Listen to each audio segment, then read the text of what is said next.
Thank you very much for the smattering of applause. Thank you very much. First of all, I'd like to thank the organizers, Sinter Cafe, and especially Noelia for inviting me to speak to you here today. Also, I noticed yesterday that coffee people like to party more than my people. And this is where I have to admit, as I did to a few of you yesterday, I do not speak Spanish and I know very little about coffee.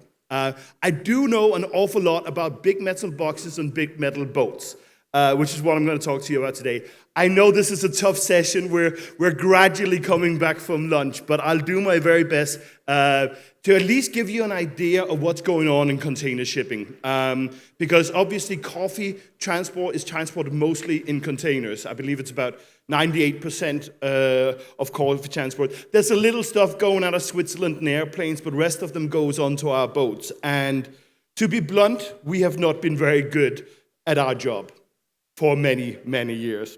I will be, in this presentation, my goal is first to give you a high-level idea of what's going on in container shipping. Now, that's normally a 1-hour presentation that I'm going to try to condense into about 8 minutes. So I'll be flying through a lot.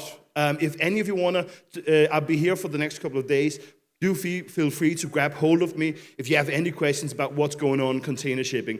But I'd like to progress from what's going on in container shipping to how that will actually impact, or how we believe that will impact coffee trades.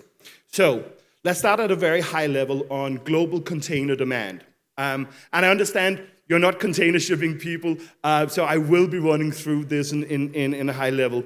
But as a starting point, you might have gotten the sense with trade wars and pandemics before that, and we had a financial crisis in 2009, that maybe container shipping is dead. But I'm here to tell you, line goes up. Now, what is these charts? This is effectively the global number of TEUs. That's how we measure. That's a number of containers that is moved globally every single month. And it's just to tell you that container shipping has been in steady growth since the first container shipping vessel was launched in 1956.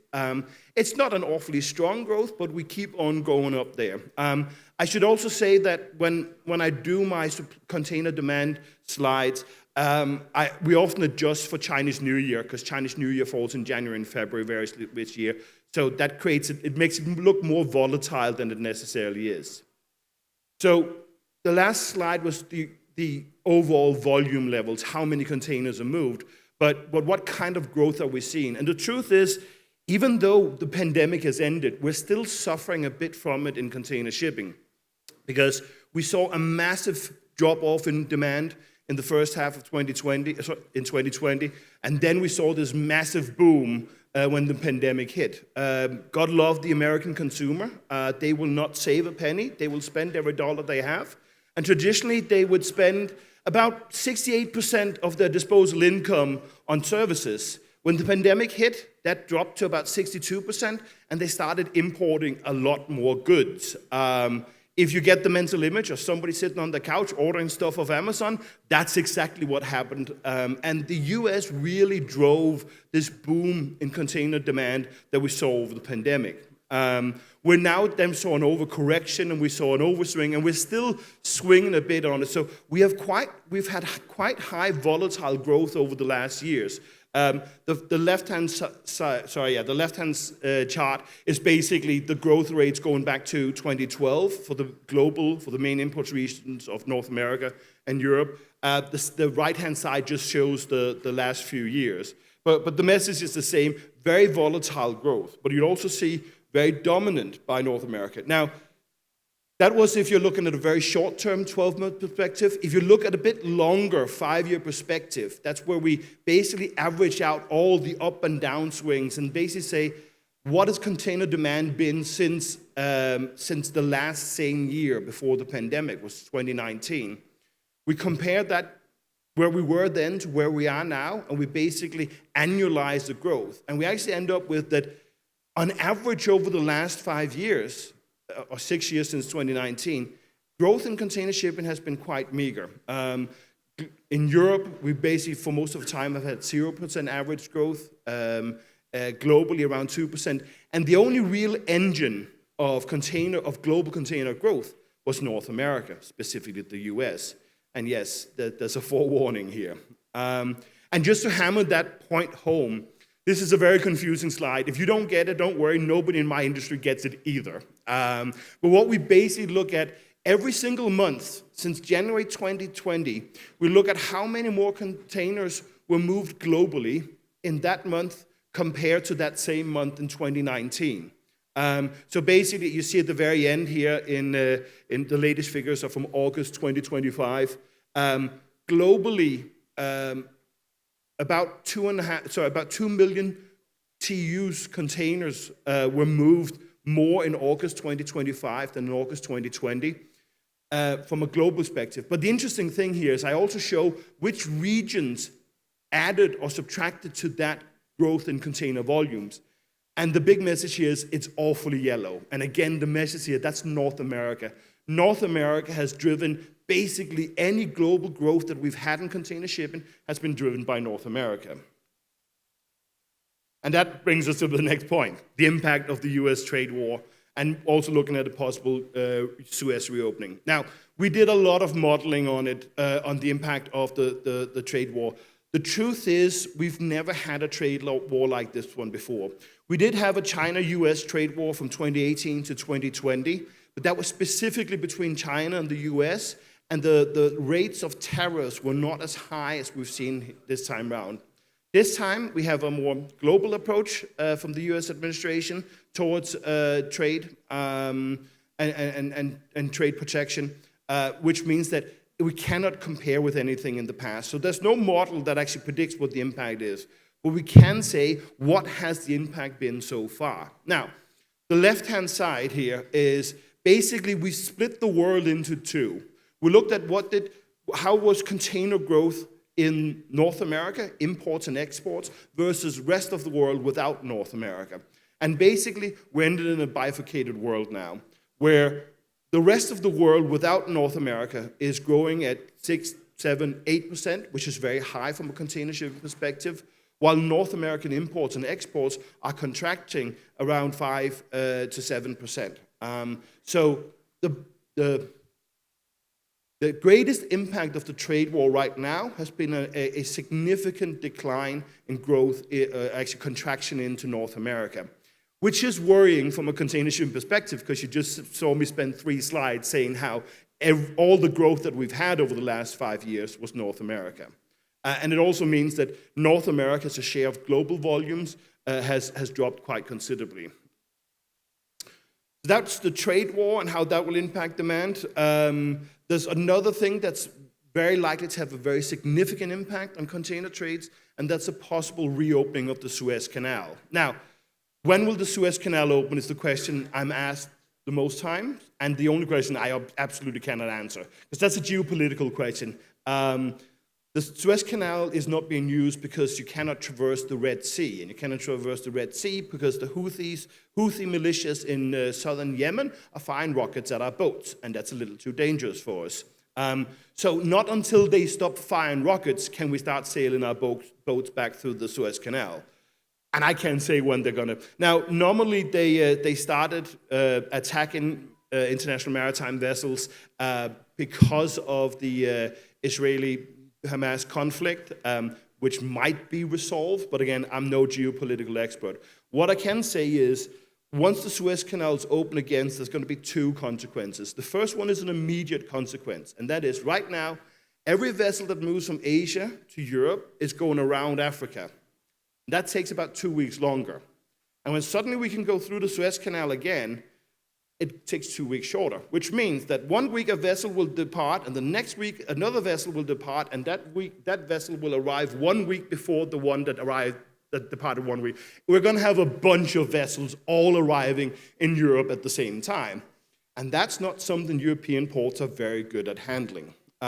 So we've modeled out what the impact will be. I won't go into detail of the slides. They will be shared afterwards. But basically, it all comes down to, will the shipping lines all move from round Africa into the Suez at the same time, or will they spread it out over several weeks? The best thing would be for them to spread it over like 8 weeks like we've modeled. That's unfortunately very unlikely. Once either MSC or CMA, CGM moves back into the Suez Canal, the rest of them will follow. And what that will lead to is a massive increase we've modeled it out and said, what's the largest number of containers that the ports in Europe have ever handled? And in the best case scenario, they're going to have to handle 10% more for 8 weeks. And that amount of containers, the largest numbers ever handled in Europe, was in May of 2025, where pretty much every port in Europe was locked down in gridlock. So, unfortunately, that means that we have, even if you're not trading in Asia-Europe, which most of you here probably don't, if you do have cargo going to Europe, when the Suez Canal's opened, be ready for massive congestion and massive delays in getting your cargoes, several weeks delays to get your cargoes into Europe. I won't go into much detail about the global supply here because there's lots about vessels that are coming on stream. What I will say is you can see the slides for those that are interested. We have what is on stream right now, what's being delivered in the next few years. The large vessels that are coming on stream, very big vessels coming on stream. And also that we right now have much more capacity coming on stream in the next few years than we've had for the last 14 years. And also, the fleet is not old enough that we can start scrapping these vessels. These are all relatively young, large vessels that the shipping lines are not going to start chopping up. And that basically takes me to the key point of the supply-demand balance, which is we're heading into a situation where container shipping will be massively oversupplied over the next few years. Now, what does that mean for you? It means that we're very likely going to head into a scenario where freight rates will be lower than they've been for a long time. They'll probably be around the levels that we saw in 2016, 2017, maybe the levels we saw in 2023, which is good because freight rates low is good for people that export and import, but it also means that the shipping lines will start losing money. And when they start losing money, they start cutting service, start blanking sailings, and vessels get more delayed. So my prediction for those of you that are dependent on container shipping is the next few years, it's going to be lower cost, but it's going to be more disrupted.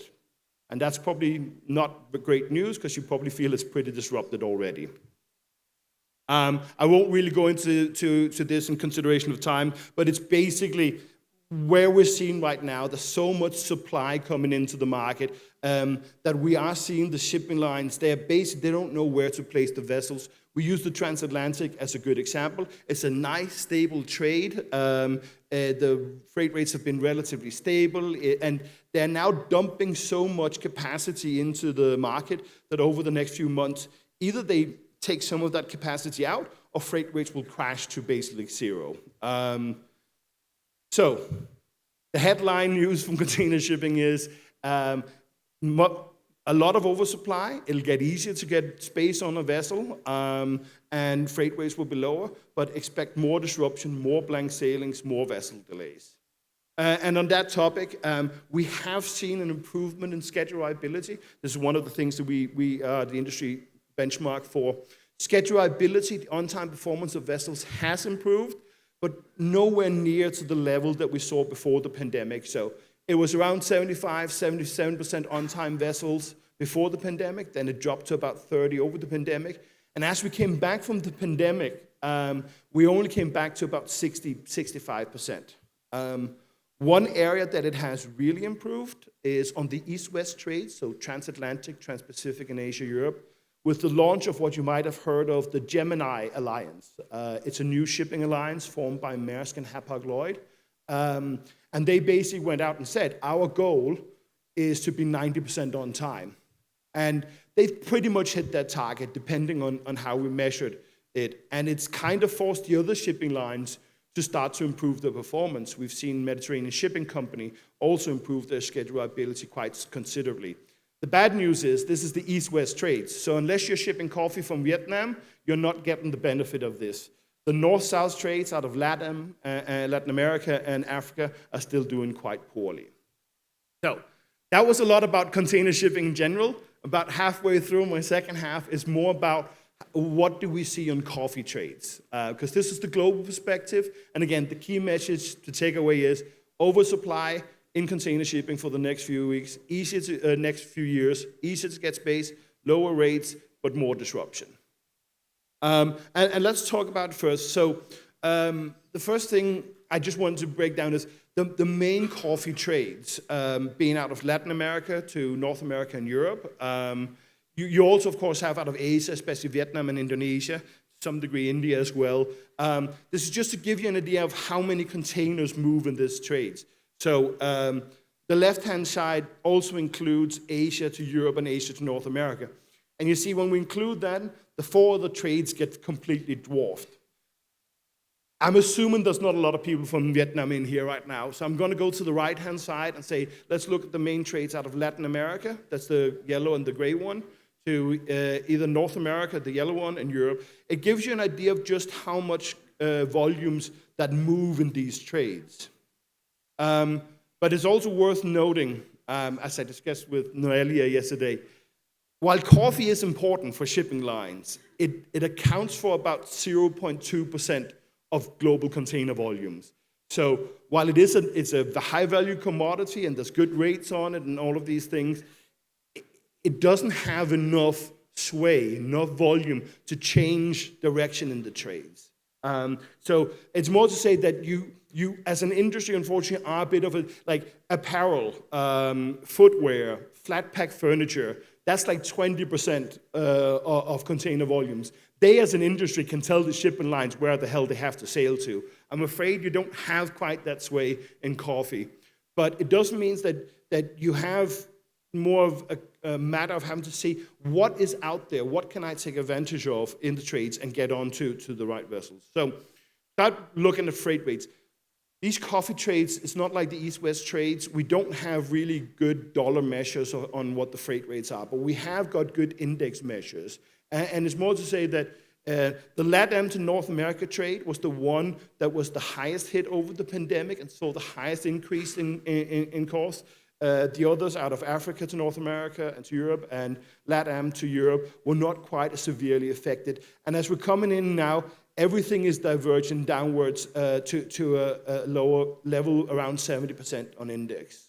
And if we also look at, just very briefly, the main exporters to left-hand side Europe, left-hand side to the EU, right-hand side to the Europe. This probably doesn't come as a surprise. Brazil is, of course, the dominant one.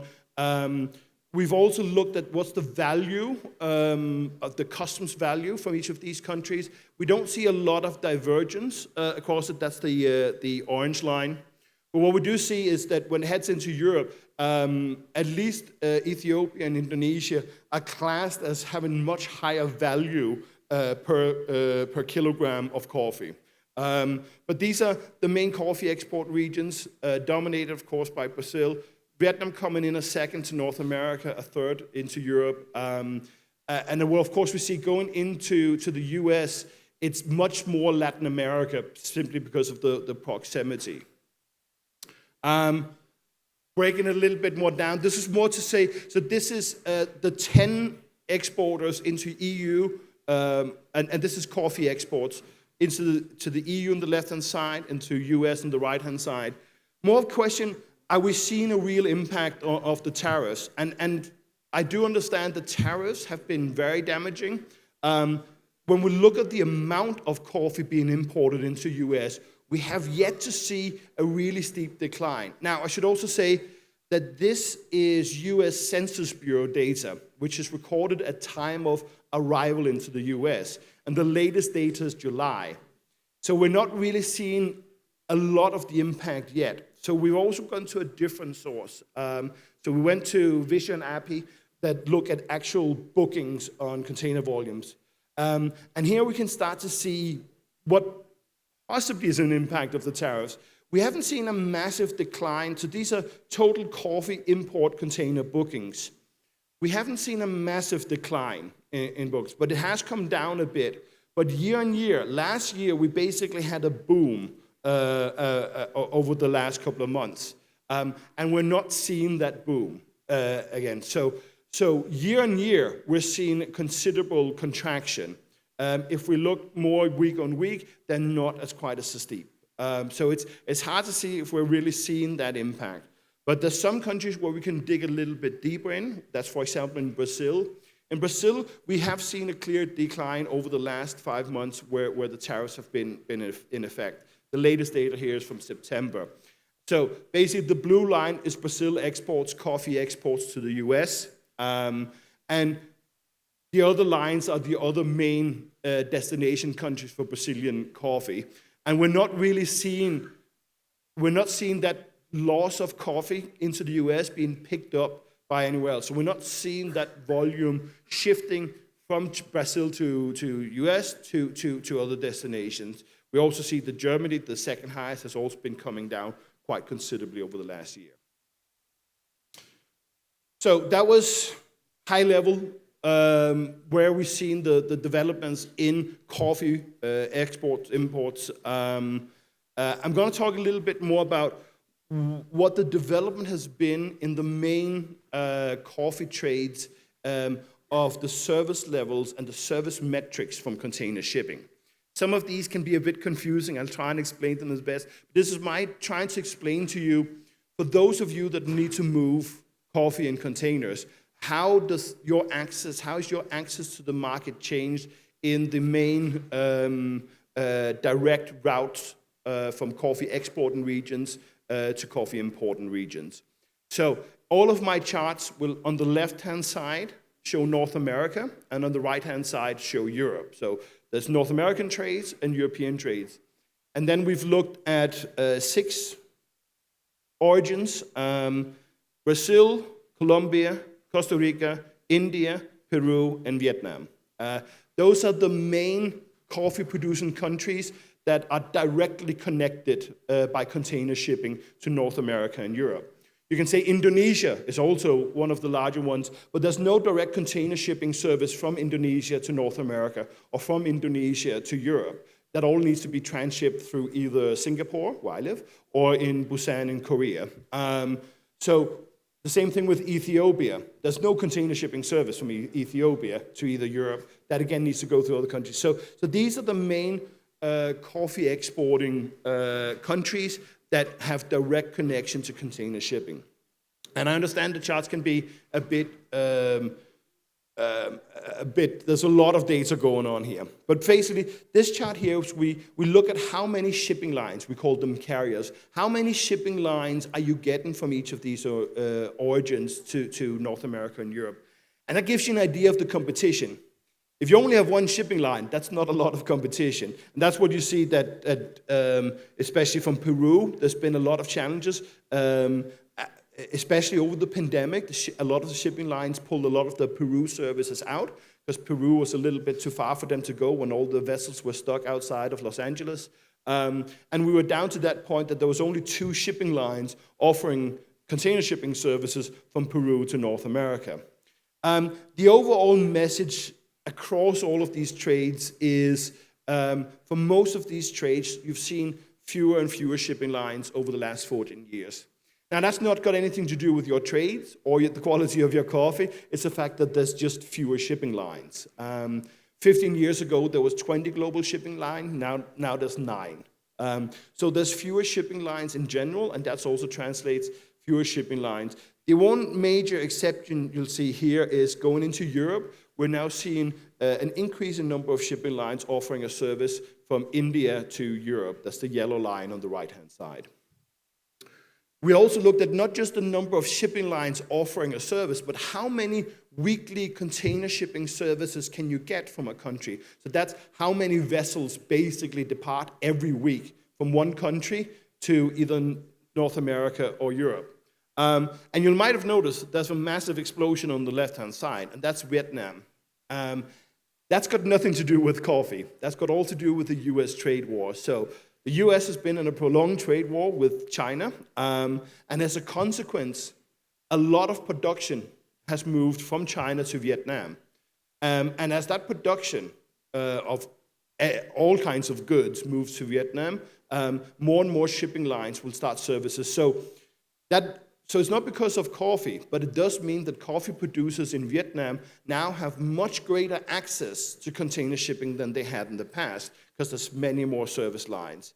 For the rest of the trades, it's been pretty stagnant. We did see quite a lot of North American services to Colombia increase and to come down and increase a little bit. Into Europe, it's been pretty stagnant as well across most of these trades. We're not seeing more services being launched from these coffee origins. except India. That's also a consequence of first the pandemic and then the trade war. We are seeing more services being launched directly from India to Europe. We also looked at number of arrivals. That's the number of vessels that arrive, left-hand side, the number of vessels that arrive in North America in a given month that came from one of these coffee destinations. You see the same pattern, Vietnam really exploding. Because they have so many more services, they call many more ports in North America. So the key takeaway is that one of the consequences of the trade war is that Vietnam has gotten a much stronger access, much easier access to container shipping markets. If we look on the European side again, mostly stagnation. We see Colombia has lost a lot of its counts of number of arrivals that have gone into Europe. That's also partly because the vessels have gotten larger, so you need fewer vessel calls to move the same amount of cargo. India also come down a little bit over the last 10 years. We also looked at how many different connections can you make. So I'll give you an example. In Costa Rica, you basically have 3 ports. You've got Puerto Limón on one side, and Caldera on the other side. So there's only 3 container ports. So if you say, let's go to California, well, there's 3 ports in California: Long Beach, Los Angeles, and sorry, I'm blanking out here, San Francisco. So basically, you'll end up with 9 combinations is the maximum you can do between Costa Rica and California. Now, if you have a large area, the more port connections you make, the more port pairs you make, means that you need to do less trucking, less inland transportation. You can hit more points in the hinterland. Now, obviously, Brazil is at the top of it, and that is because Brazil has a very long coast with a lot of ports, and a lot of very efficient, good container ports. Not just does Brazil have a long coast, because they have so many container ports, the shipping lines actually need to go to all of them. Also partly because some of the hinterland transport issues. But Brazil has a lot of connections, but it hasn't increased. Again, the one that we're really seeing that has increased its connections is India and Vietnam to North America. So more parts of India and Vietnam are being connected to North America. On Europe, we're not really seeing much. It's either stagnation or declining in the number of port pairs. Transit times. It's a difficult one because what's the average transit time? It's sensible to measure that on a single port pair basis, but if you imagine Brazil has a very long coast. So if you compare from a transit time from the most northern port to, let's say, Florida, or from the most southern port to Halifax, they're not directly comparable. So, but still within that, we can get a gauge of how the service levels have changed based on the transit time. And again, for most of the past 14 years, we had relatively stable transit times coming out of these origins. The only thing, Costa Rica, I should say, Costa Rica technically not in the top 10. I included them because they are nice hosts here. The number of calls are relatively low. That might explain why we see this volatility. We're also seeing Costa Rica being connected to more further away ports, which is why their average transit time has increased, but it's very low, few observations. We see a massive impact over the pandemic. Most trades into North America got considerably longer, 50% longer transit times. Then it's mostly improved, but you'll also notice that especially, this is where Vietnam and India have, so to speak, been hit as well, because they've now seen their transit times increase considerably. Now, that's because of the Red Sea crisis. Now, you might say, well, that doesn't make an awful lot of sense because I said this was North America. But when you're shipping from India and from Vietnam to North America, you're not going over the Pacific and through the Panama Canal. You're actually going across the Indian Ocean, and you would traditionally go through the Suez Canal. But since the Red Sea crisis, they've had to go around Africa. The same thing going into Europe. Both India and Vietnam have seen an increase, a significant increase in their transit times, first because of the pandemic and then because of the Red Sea crisis. So the key takeaway here from all of these service metrics is, yes, especially Vietnam has gotten much more access onto container shipping, much more space, much more services, but because of the disruptions in the market, they're also suffering from much longer transit times. And the last point is schedulability. It's a very messy chart because there's a lot going on here. The highlight from this is also your traditional coffee trades out of Latin America to North America and Europe have generally had better reliability than the rest of the world. That's because these trades are very high in refrigerated goods. I know you've probably all thought it's been terrible, but it's been worse than the rest of the world. And for comparison, India and Vietnam generally suffer much worse schedulability than Latin America-based trades. So Vietnam, more access to container shipping, but longer transit times and more disruptions and more vessel delays. That was the end of my presentation. Thank you very much.